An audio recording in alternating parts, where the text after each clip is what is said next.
باڵەبارێزان خەمی گەورەی مامۆستا و شاعیران پاراستنی زمانی کوردی بووە لە ناوچوون چونکە زمانی دایک گرنگترین زمانە و دەبێ منداڵ لێ بێبەش نەبن. هەروەکو چۆن مامۆستا گوڵنار بە هەموو شێوەیەک 3 ساڵە هەوڵی پاراستنی دەدات.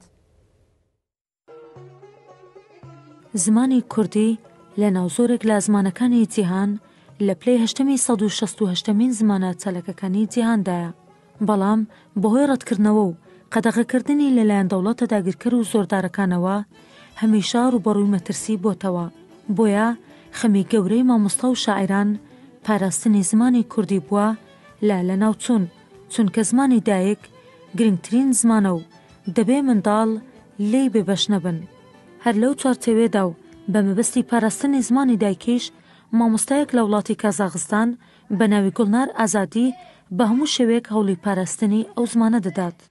مامۆستا گوڵنار ئازادی مامۆستای زمانی کوردیە لە وڵاتە و چەند ساڵێکە کاری مامۆستایی دەکات لە شوێنی تایبەت بەخۆی بۆ ئەوەی منداڵانی کورد لە وڵاتە لە خوێندنی زمانی کوردی بێبەش نەبن.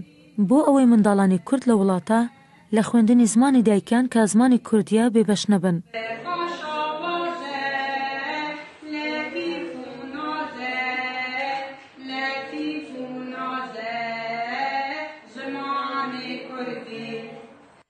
بە جۆرێک ژوورێکی تایبەت بە خۆی داناوە لەو شوێنە و بە خوبەخشانە شوانە دەڵێتەوە بێ ئەوەی یارمەتی لە هیچ کەسێک وەربگرێت بە وتەی ئەو تا ئێستا هیچ کەس یارمەتیشی نەداوە، بەڵام ئەو بەردەوامە لەو کارە و ناوبەناویش چەندین کیلۆمەتر ڕێگا دەبڕێت بۆ ئەوەی منداڵانی شارەکانی تریش لە زمانی کوردی بێبەش نەبن.